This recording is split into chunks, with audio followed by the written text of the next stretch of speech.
palakpak para sa ating Diyos na buhay. Pwede ba pakitabik yung katabi? At pakibate. Happy Sunday. God bless.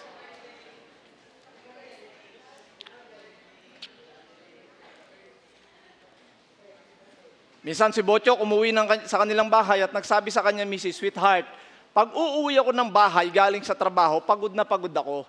Pwede bang wag mo akong babalitaan ng masasamang balita? Sapagkat na-stress na ako sa trabaho, pag uwi ko pa, sasalubungin mo pa ako ng masamang balita. Pwede ba yung magagandang balita ang sasabihin mo pagkagaling ko sa trabaho? Pag uwi po kinabukasan ni Bochok, pag upo niya, sinalubong kagad siya ng kanyang misis ng ganitong kwento. Sweetheart, yung 4 nating anak, yung 3, walang pilay.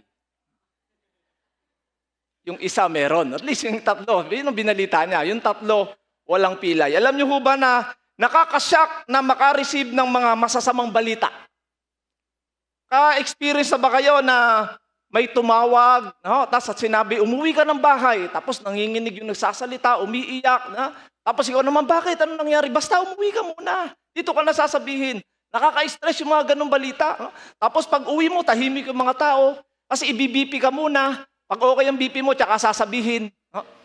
O kaya meron text, no? Mga balita na talagang nakakasyak, na ang hirap tanggapin yung mga ganong balita. Alam niyo ho ba sa pangyayari sa buhay ni Joshua, meron pong isang balita, no? Na nakarating sa kanya na maaaring nagbigay sa kanya ng malaking isipin. Actually, yung kalaban din ng Israel ay nagkaroon din ng, nakareceive din ng balita na napakahirap din harapin. How did you handle difficult situation? How did you handle difficult situation? Ito po yung ating tatalakayin. Joshua against all odds. Dealing with difficult times in life. Tayo muna humingi ng patnubay sa Lord. Salamat po amin Diyos. Humihingi po kami sa iyo ng karunungan. Turuan niyo po kami sa mga oras na ito. Kausapin niyo po kami. Ayusin niyo po ang aming buhay sa pamagitan ng inyong salita. Baguhin niyo po ang aming pagkatao. Sapagkat ang inyong pong salita ay buhay at may kapangyarihan. Sa sino man makakarinig nito at tatanggap na ang mensaheng ito ay para sa bawat isa sa amin. Gabayan niyo po kami, Panginoon Diyos. At lagay niyo po ako sa inyong likuran. At ni katiting hindi maalala ang aking pangalan, kundi yung lamang pangalan, aming Panginoong Hesus, ang siyang maalala sapagkat kayo po ang aming tagapagsalita. Sa pangalan ni Kristo Jesus, ito po aming dalangin. Amen. Amen. Difficult times in life is reality. Kasama sa buhay yung hirap. At yan ay realidad. The book of Joshua is wonderful example kung paano po natin naharapin ang laban sa buhay. Yung araw-araw na laban sa buhay. May pangako ang Diyos sa bayang Israel, yung promised land. Ngunit bago nila narating yung pong promised land, meron pong malalakas na bayan, malalakas na tao, mga mandirigmang tao, ang kanilang haharapin. If you are facing the battle bigger than you, this message is for you. Kung meron kang mabigat na kinaharap na laban sa buhay, ang mensaheng ito ay para sa iyo. Sapagkat yung ating pag-aaralan na Bible character ay nakaranas mismo ng matindi at mabigat na laban. Si King Jabin, yan natin ng konting background. Si King Jabin ay isang matalinong hari. Siya po ay hari ng Hazor. Tumawag siya ng isang alyansa. Itong Israel sa pangunan ni Joshua ay sumugod doon sa lupang pangako. No? Kinonquer nila. Tumawid po sila sa Jordan River at isa-isa na po nilang kinokonquer yung lupang pangako na binigay sa kanila ng Lord. Yung lupang pangako, may mga nakatira na ron. Pero yun ay bigay sa kanila ng Diyos. Nung pong pinuntahan po nila yung lugar, meron pong malalaking pader, malalakas na tao. Doon sa south, napasok po nila yung Jericho. Yung Jericho po ay napakatindihong lugar. Ito ho ay merong makapal at mataas na pader. na hindi basta-basta mapapasok ng mga kalaban. Pero ito po ay napabaksak nila sa pamagitan ng tulong ng Diyos. At nagulat yung mga karatig na bansa nung ito ay masakop ng bansang Israel. And then yung sinunod po nila, yung lugar na Ai. Yung Ai ay great city rin, marami rin mga mandirigma, ito'y mayaman na lugar, natalo rin po nila yon. And then nung mabalitaan ng Gibeon, no, isang lugar din doon, malapit sa Ai, na natalo na ng Israel itong lugar, yung dalawang bansang ito, sumuko na sila, nakipag-alyansa na sila sa bahayang Israel. Hindi na sila lumaban dahil nakita nila na yung dalawang great city sa kanilang lugar ay sinakop ng Israel. Sila rin po ay maaaring masakop. Kaya sila ay nakipagkaibigan na lang dito sa mga Israelites. And then nung pong sila po ay nandoon na sa lugar na yun sa south, nabalitaan ng King Jabin ng Asor na sila na ang susunod. Kaya kinausap ngayon nitong King Jabin ng Asor, sina King Jobab ng Modan, King Shimon, King Ashpat, King of Jordan Valley of South Galilee, King of Gilead Foothills, the King of Nophador, sa west po yun, the King of Canaan, both east and west, the King of Amorites, Hesatites, Perizzites, Jebusites, lahat ng mga sites na ron, mga taong di nagtatites, mga Kokenites, lahat na nandoon. Lahat po yun nagkampi-kampi. Nagsama-sama po sila against sa Israel. Imagine niyo yung buong north side ng Israel, nagsama-sama, nag-usap-usap sila. Tignan natin kung manalo yung Israel na yan. Magsama-sama ngayon tayo. Lahat ng mga sundalo natin, mga pandigma natin, pagsama-samahin na natin yan. Itong si King Jabin, mabalitaan niya ng Israel na nanalo, hindi na siya makatulog. Nung makabalita siya na itong Israelites na sa pangunguna ni Joshua ay nananalo sa laban. Actually, ang Israelites nun hindi pa bansa. Tribo pa lang sila. Galing pa sila sa Egypt na sila ay slave and then naglakbay sila sa wilderness and then ito pinapasok na nila. Ito'y insecure ngayon tong si King Jabin. He was greatly troubled and sleepless. Nabalitaan niya na napabaksak ng Israelites sa pangunguna ni Joshua in Jericho, yung Great Wall, yung city of Ai, and great cities and powerful militaries, yung mga tao roon. And then yung Gibeon nakipagsanib na kay Joshua. At ang kanyang city, yung Ashur na ang susunod, nasasakupin ni Joshua. Kaya nung sila'y nagtipon-tipon, 300,000 soldiers ang naipon ni King Jabin laban kay Joshua. Meron silang 300,000 militaries. And then meron daw silang mga 20,000 na mga kabayong pandigma. At meron silang more or less 10,000 sa mga chariots. Ang sabi ng Bible, kapag tinignan daw yung pinagsanib na puwersa na binuo ni King Jabin para raw buhangin sa karagatan. Imagine niyo, ganun pag naglaglag ka roon ng karayom, hindi babaksak sa lupa. Sa sobrang dikit-dikit ng mga sundalo, sa sobrang dami nila. But Israelites, the desert people, the unstoppable warrior, walang malakas na armas, wala silang kabayo, wala silang chariots. Tribes pa lang sila, hindi pa sila bansa. Ganon katindi yung laban. Imagine niyo, ito yung north side at nandito yung binuo ni King Jabin. And then nandito si Joshua na walang mga armas, siguro mayroong mga konting itak siguro roon, baka may mga balatik, baka may mga tirador, tapos hindi sila ganun karami. Nung natanong ni Joshua yung ganun karami, kung kayo po yun, ano pong gagawin ninyo? Yung sitwasyon na napakahirap, paano nyo po haharapin? Yung pinagsama-samang puwersa laban sa iisang tribo. Tuloy natin yung kwento. Ang sabi po roon, all these kings came out to fight their combined armies. And then sabi, form a vast horde, and with all their horses and chariots, they covered all landscape like a sun on the seashores. Sobrang dami ng kalaban na to. Tuloy natin. Then the Lord said to Joshua, do not be afraid of them. By this time tomorrow I will hand all of them over to Israel as dead men. Then you must cripple their horses and burn their chariots. Yun ang sabi ng Panginoon. And then tuloy natin yung kwento. So Joshua and all his fighting men traveled to water near Merom and attacked suddenly. And the Lord gave them victory over their enemies. The Israelites chased them as far as Greater Sidon and Mesopotamine, and eastward in the valley of Mizpah, until not one enemy warrior was left alive. Tignan po natin, ano ba ang ginawa ni Joshua kung bakit sila nanalo? Paano natapos ni Joshua yung ganong kabigat na sitwasyon? Tignan natin yung next slide.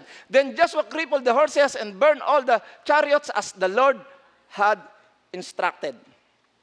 The main idea natin tatalakayin is how to deal difficult situations. How to deal difficult situations. Lahat po tayo, naniniwala ko, lahat na nandito, merong kinakaharap na mabigat na problema. Hindi lang pantay-pantay, pero para sa atin, ito'y mabigat na problema, mabigat na sitwasyon. What do you do when the situation is heavy? Paano kung sabay-sabay dumating ang mga problema sa buhay mo? Paano mo ito haharapin? Paano kung sabay-sabay dumating, nakatanggap ka ng medical result na meron ka malubhang sakit? Tapos mawawalan ka pa ng trabaho. Tapos may problema pa yung anak mo sa pag-aaral. Tapos wala ka pang ipon. No? Naubos na yung budget nyo. Maaring yung isang anak mo, meron din problema. No? O maaring nakulong. Nakabalita ka pa ng pumanaw na kamag-anak mo. Yung business mo, yung maliit na business mo, malapit na rin bumagsak. Napakahirap kung ito'y sabay-sabay na dumating sa'yo. Tapos meron ka pang malaking bayarin. Kung lahat ng ito sabay-sabay dumating, paano mo ito haharapin? Isa nga lang doon sa sinabi ko, yung napakahirap ng harapin eh. Pero paano kung sabay-sabay ito? Paano harapin ni Joshua ang kalaban na hindi niya kaya? Kailanman ay hindi niya pa na-experience. At sa tingin niya ay hindi niya kaya sa laban ng pakikipagdigma. Walang literal na laban na sa atin, katulad ng laban ni Joshua. Pero sa araw na buhay po natin, meron po tayong laban sa buhay na kung minsan mas malakas kaysa sa atin. Kung ang iyong kinaharap na laban sa buhay ay mas malakas, mas mabigat, mas matindi kaysa sa merong kang kakayahan, napakahirap po nito. Heavy situation po yung kinaharap na ito ni Joshua. 12 kings, great cities, nagsama-sama. And then, nag-combine po yung kanilang mga armies. Sindami ng buhangin sa dalampasigan. Yung horses and chariots, napakarami. Good military position, nasa terrain. Merong mga kalaban po nila. Yung iba galing sa bundok, nakapwesto sa bundok. Yung iba nasa river, yung iba nasa dagat, yung iba nasa patag. Kung sa labanan ng man-to-man, maganda ang pwesto ng kalaban. And then good military experience. Meron po yung kanyang mga kalaban. Lahat po ng ito, meron po. Kaya nung nagsanib pong King Jabin at saka yung ibang mga kings, ang kanilang tactics ay offensive mode. Talagang susugurin nila kung nasaan ang Israelites. Yung mga nakaraan laban ng mga Israelita, sila po ay nasa offensive mode. Talagang lumulusob po sila. Pero this time, yung kalaban nila, meron ding taktika na na sila ay lusubin. From human perspective, it is impossible to win. Hindi kaya. Pag tinignan po sa tao, pag tinignan po natin yung map, nandito po sila, nandito yung laban, nandyan po yung Israelites. Halos lahat po ng bansa na nakapalibot sa kanila o nasa tabi nila, palusob po sa kanila. Remember this. Life is full of battle. Do not be surprised. Life is full of battle.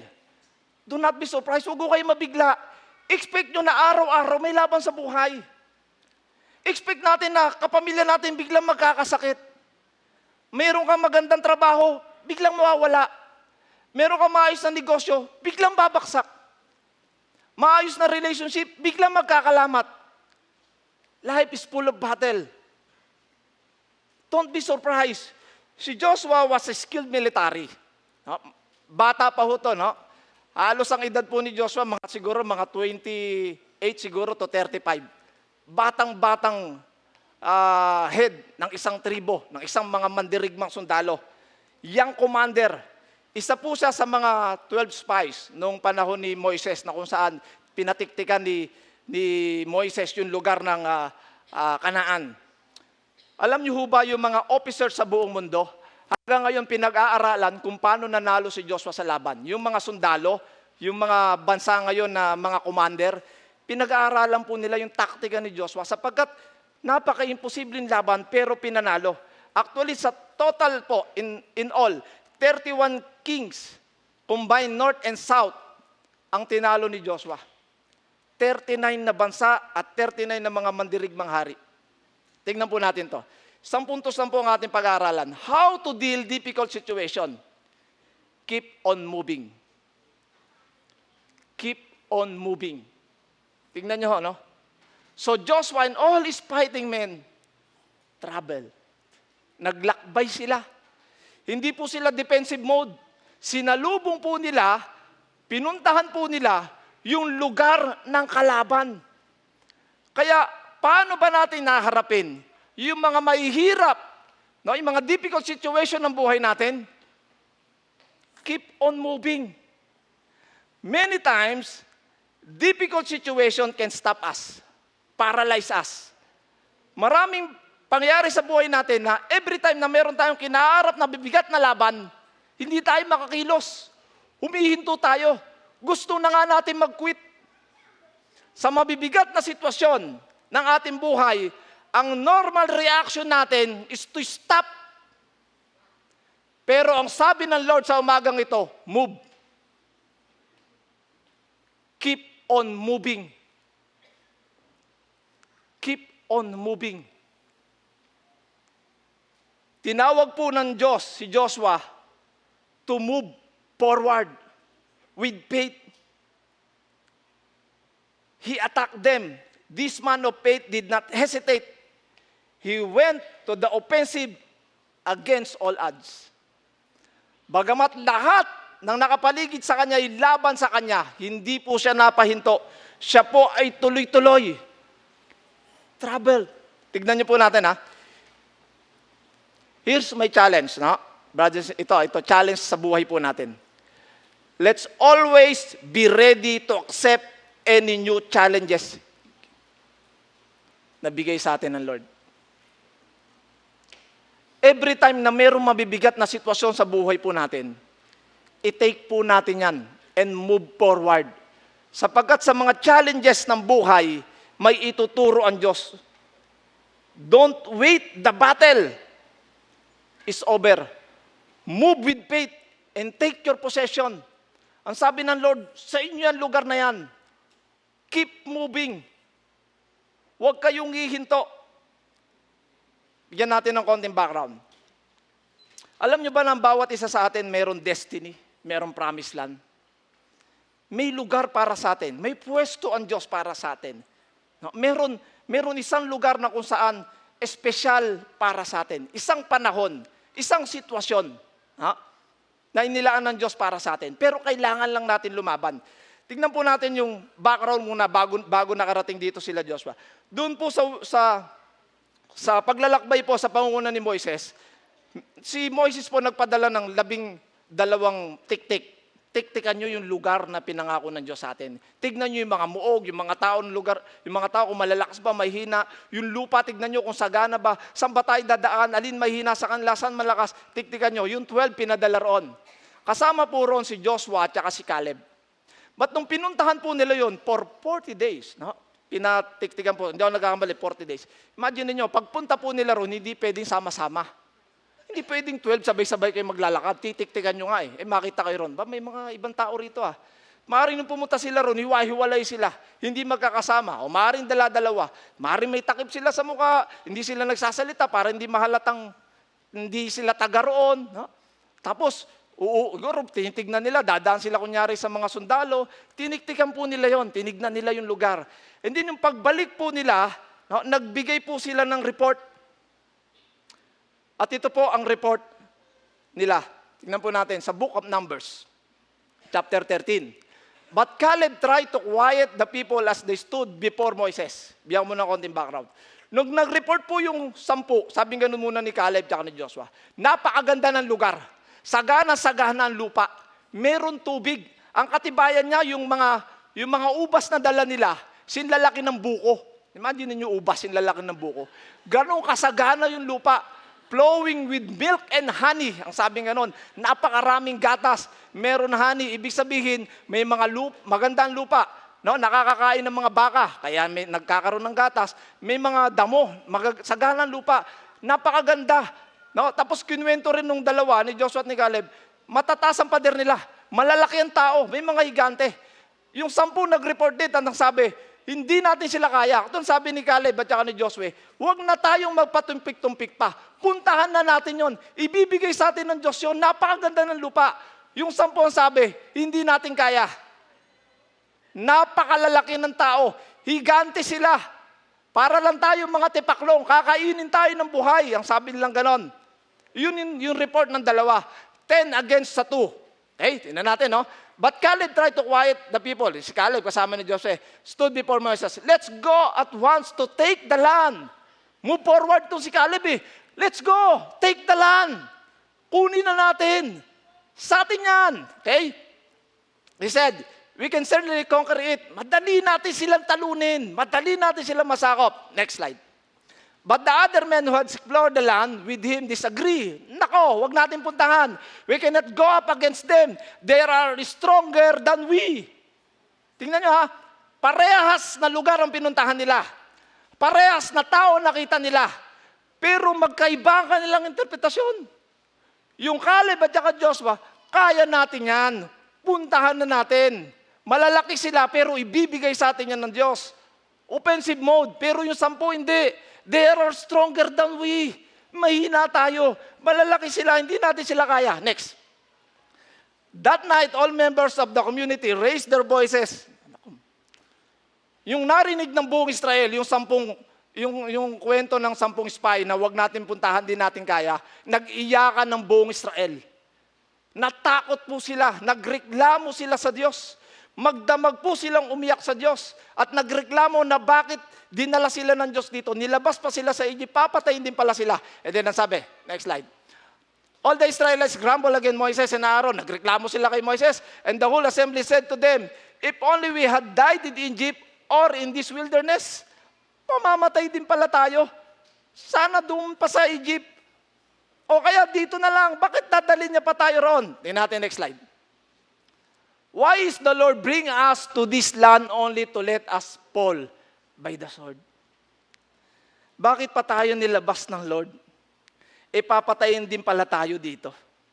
And then nasabi, our wives and children will be taken as plunder. Would it be better for us to go back to Egypt? Nag-usap-usap sila. Baka mas mabuti pang bumalik na lang tayo sa Egypt. Bumalik na lang tayo sa dati nating kinalalagyan. Bumalik na lang tayo sa lugar ng kung saan slave tayo. Inaapi tayo. Okay na tayo ron. Kaysa mamatay tayo rito. Tignan nyo yung mindset na itong mga taon to. Tignan nyo yung next. Next slide. And they said to each other, we should choose a leader and go back to Egypt.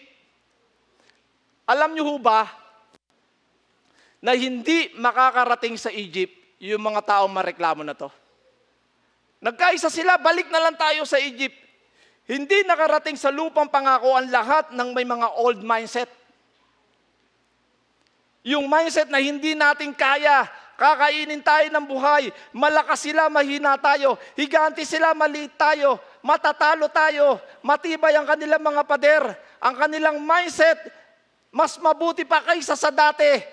Mas gusto namin kaysa sa dati na kami alipin, pinahihirapan, minamaliit, okay na sa amin yon. That's the old mindset. Tingnan nyo yung next slide. Not one of these people will ever enter that land.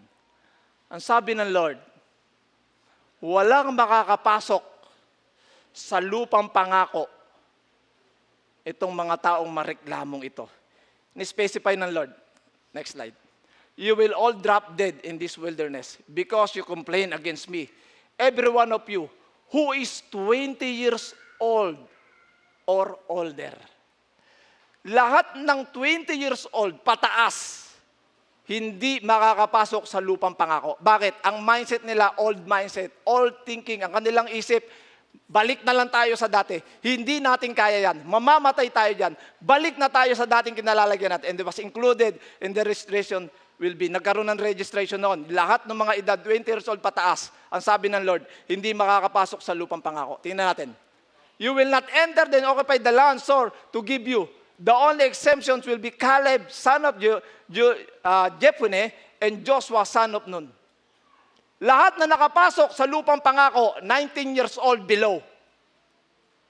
Except Joshua and Caleb. Bakit? Dahil yung 20 years old pataas na mga nagreklamo sa Lord, ang mindset nila, old mindset.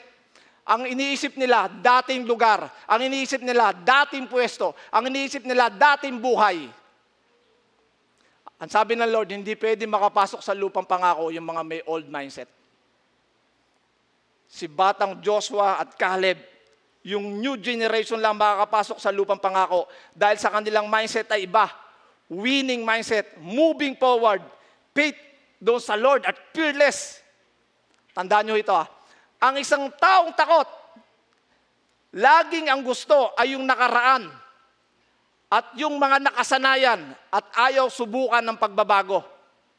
Kaya unless nabaguhin mo ang thinking mo, walang bagong laban kang mararanasan at wala kang bagong lupang matatapakan at wala kang tagumpay na makukuha unless na mabago ang pag-iisip mo.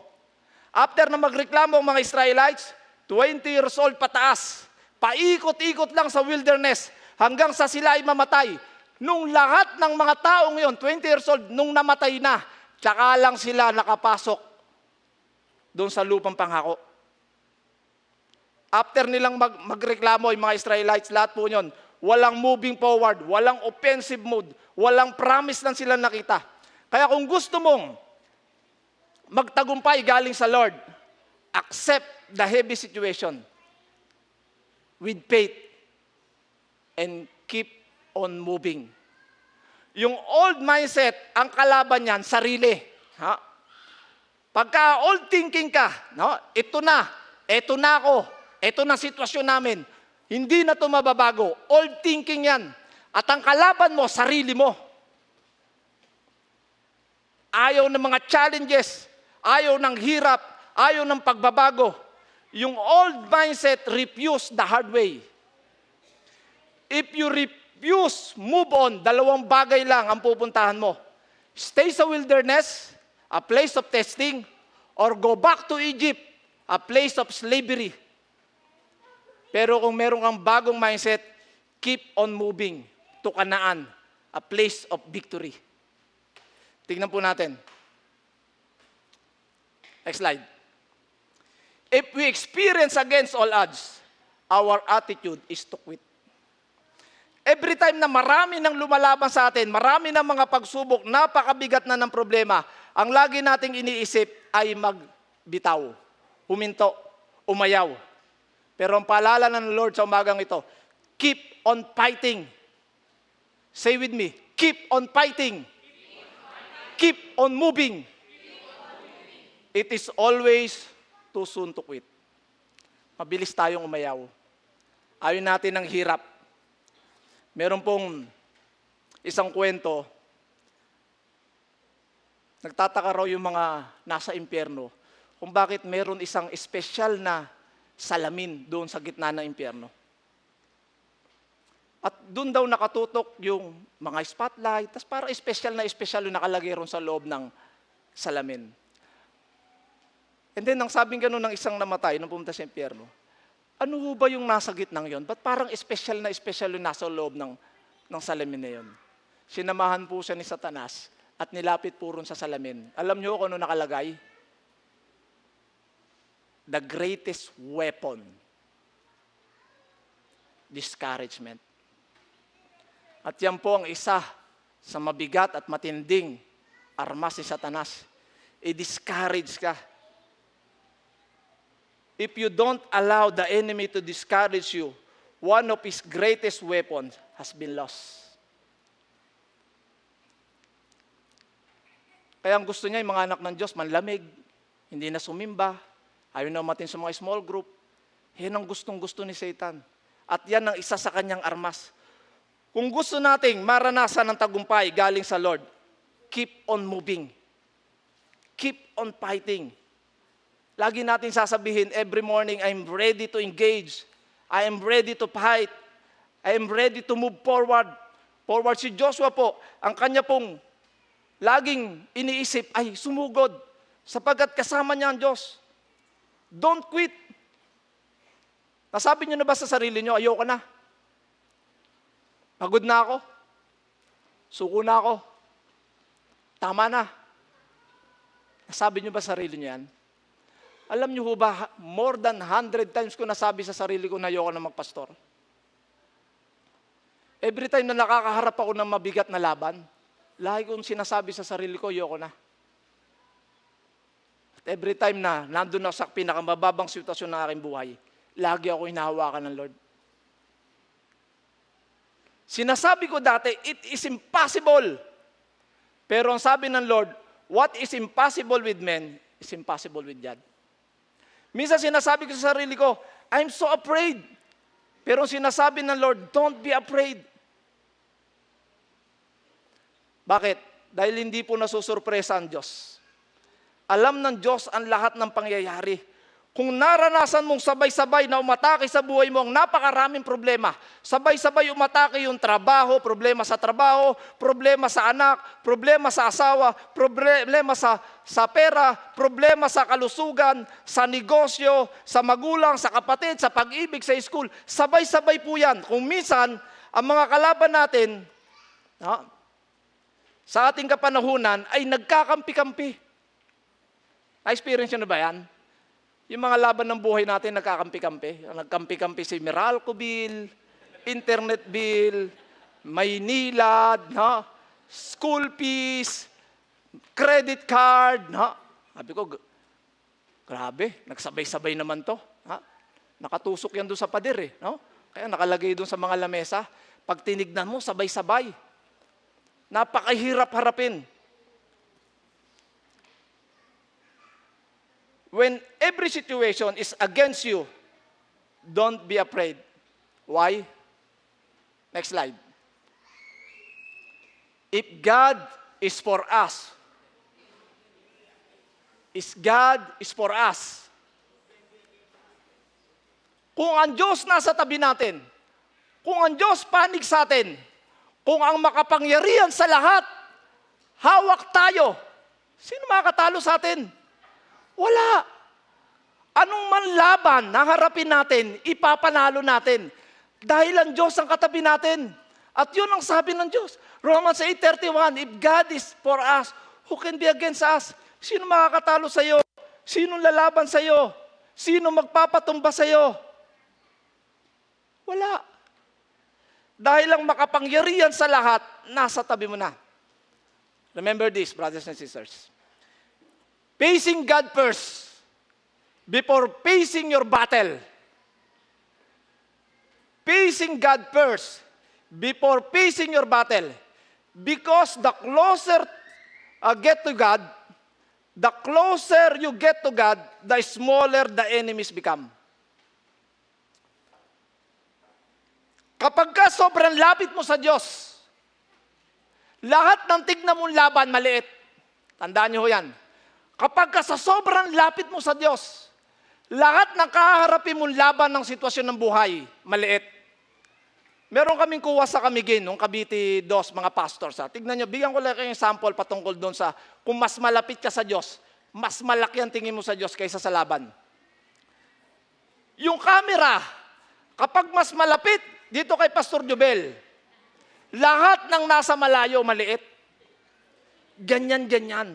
Kapag ang isang tao sobrang lapit sa Diyos, tignan nyo yung focus ng lens, yung camera. Ito yung camera, ito yung tao. Lahat ng nasa likod ng taong yon, maliit. Kaya lahat ng mas malapit sa Diyos, mas merong devotion sa Lord, merong malalim na pananalangin, merong malalim na paglilingkod sa Lord, merong malalim na relationship sa Lord, lahat ng titignan nyo maliit. Lahat ng kalaban nyo, kayang-kaya nyo. Tingnan po natin next slide. Ang sabi sa Joshua 11:4, all these kings came out to fight, their combined armies formed a vast horde. And with all their horses and chariots, they covered the landscape like the sun on the seashores. Imagine nyo. Imagine niyo tumawid sila sumula sa paglalakbay, mula sa wilderness. Tumawid po sila sa Jordan River. Nakipagdigma sila sa malalakas na city kagaya ng Jericho. Nakipagdigma sila sa Ai. Sa Gibeon, sumuko na. Tapos pagkatapos nila makipagdigma sa mga laban nito, 15 kings and cities ang kanilang nakalaban. Biglang meron silang kakaharapin na napakabigat na laban, na mas malalakas, mas marami, combined armies. Kung ikaw ang isa sa sundalo ron, o ikaw si Joshua ron, pwede mo masabi, I give up. It just one battle after another. Pagod na ako. Ka-experience ba kayo ng ganon? Yung sunod-sunod yung laban. Nakakapagod. They covered the landscape like the sun on the seashore. Sa laban ng buhay, hindi yan paramihan. Tandaan nyo Sa laban ng buhay, hindi paramihan. Pasunuran yan. Naka-experience na ba kayo, yung katatapos lang na malaking problema, eto na naman may dumarating.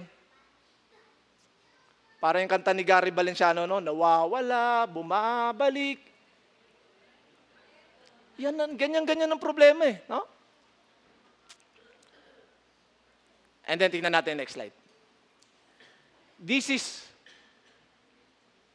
the most, or one of the most word on this story. This one. Then, ang sabi ng Lord, matapos na sabihin na nagsama-sama yung si King Jabin at yung mga 12 cities and kings and yung armies nila, combined armies, may chariots, mayroong mga horses, yung mga sundalo napakarami. Anong sabi ng Bible? Then,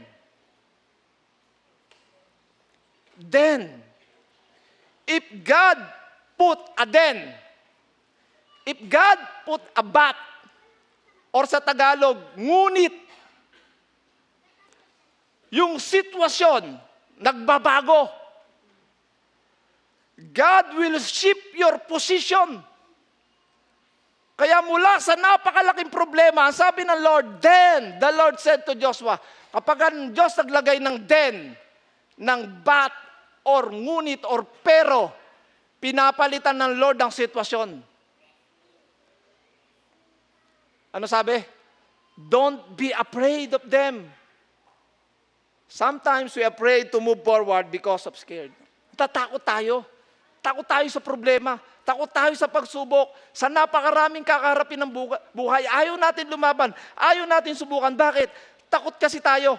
Tandaan nyo to, ang kaaway magsasalita ng takot para ma-discourage ka. Pero ang Diyos magsasalita ng pag-asa at pananampalataya para magpatuloy ka. Amen? Palakpakan natin ng Diyos. Sa mabibigat na pagsubok ng buhay, ang reaction natin lagi, fear. Pero nang sabi ng Lord, don't be afraid. Alam ng Diyos na normal na reaksyon ng tao sa mabibigat na sitwasyon ng buhay, matakot. Kaya kagad nagsalita siya, Joshua, don't be afraid. Inunahan niya na si Joshua sapagkat normal reaction ng tao na matakot, na harapin ang matitinding pagsubok ng buhay. Pero sabi ng Lord, don't be afraid. Marami tayong kinatatakutan. The moment na matakot tayo, the moment na naghari sa isip natin, sa puso natin, sa buong buhay natin ang takot, hindi ang galing sa Lord. Sapagkat wala na nagmula sa Diyos ang takot, hindi tayo bibigyan ng takot ng Lord. Ang sabi sa 1 Timothy 1:7, for God has given us a spirit, For God has not given us a spirit of fear, but the spirit of power. Di tayo binigyan ng Lord ng espiritu ng pagkatakot. Espiritu ng kapangyarihan ang binigay ng Lord. Instead of listening to your fears, seek God in prayer. Kung nasa harap ka na mabibigat na laban ng sitwasyon, don't be afraid. Why? Kapag naunahan ka ng takot, at that moment, you cannot think properly. Kapag naunahan ka ng takot, you cannot evaluate the situation properly. Kapag naunahan ka ng takot, the most important, you cannot hear the voice of God. Pag naunahan ka ng takot, hindi mo maririnig ang utos ng Diyos. Magiging paralyzed ka niyan. Ang takot ang magiging dahilan ng paghinto mo sa laban. Meron isang daga, takot po siya sa pusa. Lagi siya nanginginig. Lumapit sa kanyang master, Master, takot na takot ako sa pusa. Pwede bang gawin mo na lang akong pusa para mawala ang takot ko? Yung master niya, ginawa siyang pusa. Nung naging pusa siya, nakita niya ang aso. Takot na takot siya. Nginig na nginig siya pag nakikita siya ng aso. Lapit na naman siya sa master. Master, takot ako sa aso. Gawin mo akong aso. Ginawa siyang aso. Nung naging aso siya, nakita niya ang leon. Takot na takot siya sa leon. Master, ayoko na maging aso. Gawin mo akong leon. Takot ako sa leon. Ginawa siyang leon. Nung naging leon siya, nakita niya yung hunter, may baril. Master, ayoko na, takot ako sa hunter. Ano sabi ng master? Hindi itsura ang problema mo kung bakit ka takot. Yung puso mo ang takot na takot. Kahit anong itsura ang gawin ko sa'yo, kung ang puso mo hindi magbabago, matatakot ka pa rin. Yan ang gustong itanim ni Satan sa puso natin, yung takot. Every time na magkakaroon ng takot sa buhay natin, mapaparalyze tayo. Hindi tayo mag-move on. Hindi tayo magiging offensive mode. Hindi tayo magpo-forward. Worry is like a swing. Ang sabi ng isang quotation, it requires a lot of energy and it gets you nowhere. Kahit anong lakas, ang pwersa ang bigay mo sa duyan, ha? Hindi ka aalis doon. Doon ka lang. Ganyan ang takot. Saan ba nanggagaling ang takot? Sa pag-aalinlangan. Kaya ka natatakot kasi nag-aalinlangan ka. Pastor, saan ba nanggagaling ang pag-aalinlangan? Lack of information. Every time na nag-aalinlangan tayo, hindi tayo sure kasi hindi natin sigurado kung ano ba ang sitwasyon. In the time of uncertainty and pressures, God encouraged Joshua with these words. We all need encouragement. Do not be afraid. Alam ng Lord na napakalaki ng laban ni Joshua, kaya in-encourage kagad siya ng Lord, do not be afraid. The first key to victory is do not be afraid. Ang isa sa strategy ng kaaway sa laban, matakot ka. Yan ang weapon ng enemies. Matakot ka. Pero yung encouragement galing sa Lord, ito naman yung laban o yung weapon na ibinibigay sa atin ng Lord. Tingnan nyo ito. By this time tomorrow, sabi ng Lord, by this time tomorrow, expect that God make a miracle for your life. Expect natin lagi. Alam nyo, marami sa Bible lang ito, sa panahon ng 2 Kings, chapter 7, 1 and 2, anong sabi ng isang propeta? Bukas, sa ganito yung oras, makikita mo, magkakabili na ang tao ng harina sa ganitong halaga. Pero ayaw maniwala nung kapitan ng palasyo. Nakita niya nga, pero namatay siya sapagkat yung tao nagtakbuhan nung bibili ng harina. Nung panahon ni Sarah, sa susunod na taon, sa ganito din panahon, maglilihi ka. Dito sa pangyayari ito, pinapakita ng Lord na every time, every day, mag-expect po tayo na ang Lord gagawa sa buhay natin. Always expect something happen in your life every day. By this time tomorrow, expect nyo po, bukas, sabihin nyo sa sarili nyo, sa ganito ring oras, makaka-receive ako ng message ng promotion. This time, sa ganito ring oras, makaka-receive ako ng blessing galing sa Lord. This time, sa ganito ring oras, makaka-receive ako ng medical report galing sa doktor ko na magaling na ako. This time, no, sa ganito ring oras, mag-open ng Lord ng bagong trabaho, bagong negosyo. This time, at this time tomorrow, maayos ang pamilya ko. Mag-expect tayo na everyday gagawa ang Diyos. Alam niyo ba nung araw, nung bata ko, hindi nasagi sa isip ko magpastor. Laki po akong tondo. Laki ho ako squatter. Alam niyo kung saan ako kumukuha ng kabuhayan para magkaroon ako ng pera, pambiling merienda o gamit sa school? Umakit ako sa Smoky Mountain. Nangunguha ako ng kalakal. Yun po ang trabaho ko. Pero bukas, for free, pupunta po ako ng Korea. Kasama ho yung misis ko. For 9 days. Expect blessing. Bakit? Dahil bukas, every time na darating ang bagong araw, may bagong regalo ang Diyos sa atin.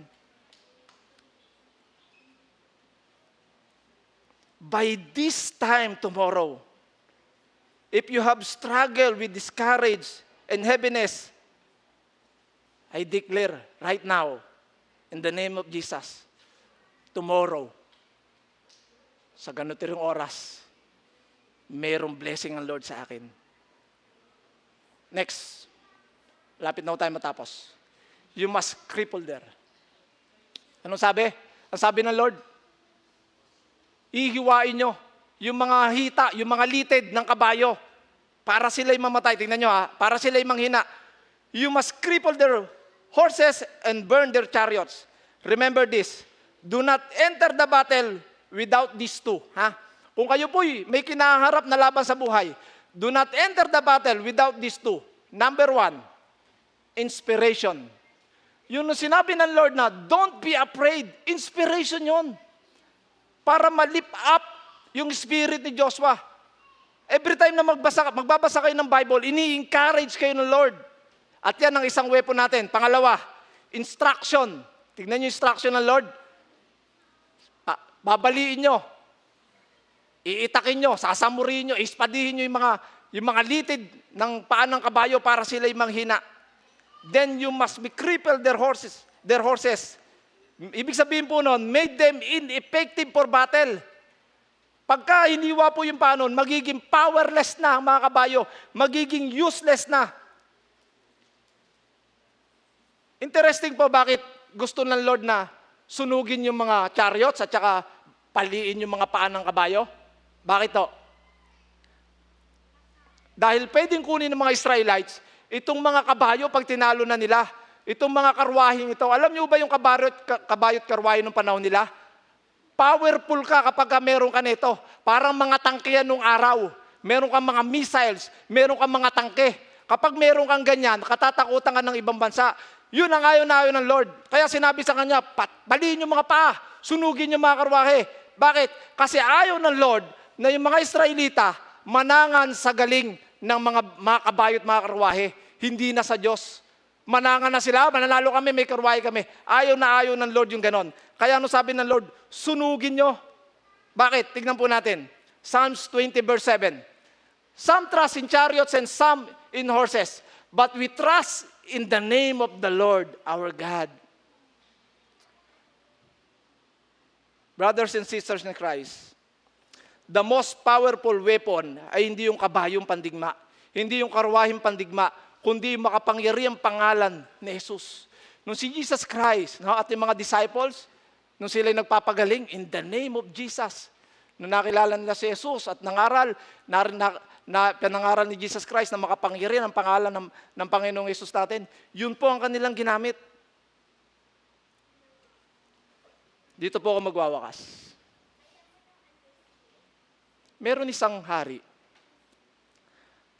napakalaki ng pader ng kanyang cities. Hindi kayang sirain ng kalaban, hindi kayang pasukin ng simpleng kalaban.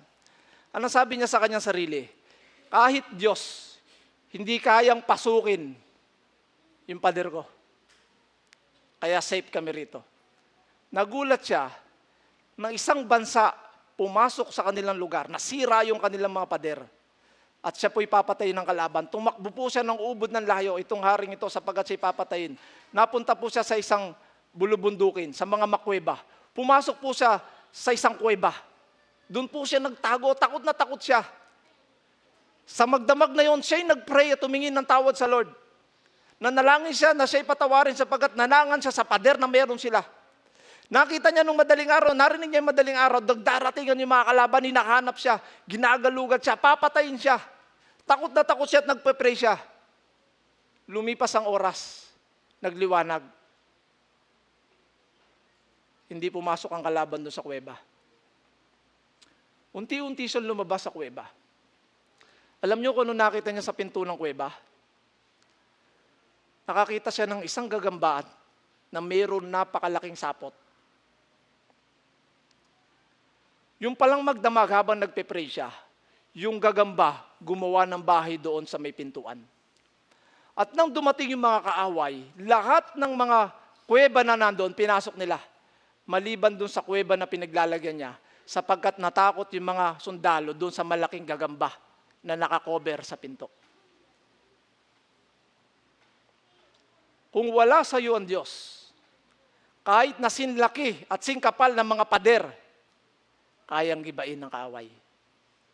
Pero kung ikaw ay nasa side ng Diyos, kahit na manipis na sapot, kayang maging pader para sa iyo. Sapagkat po proteksyonan ka ng Diyos. Tumayo po tayong lahat. Keep on moving. Great people, they don't cry. They try. Great people, don't give up. Live up. There is a time to pray and there is a time to move on. Keep on moving. Don't be afraid.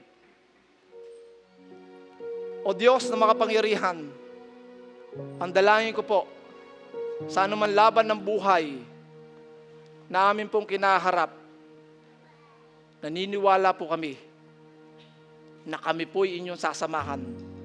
Iahakbang po namin ang aming mga paa. Keep on moving. Keep forward. Offensive mode.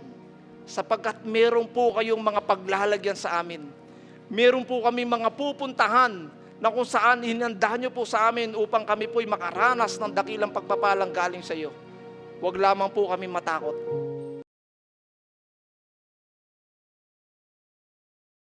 Jesus name I pray. Amen. Amen. Palakpakan natin na Lord.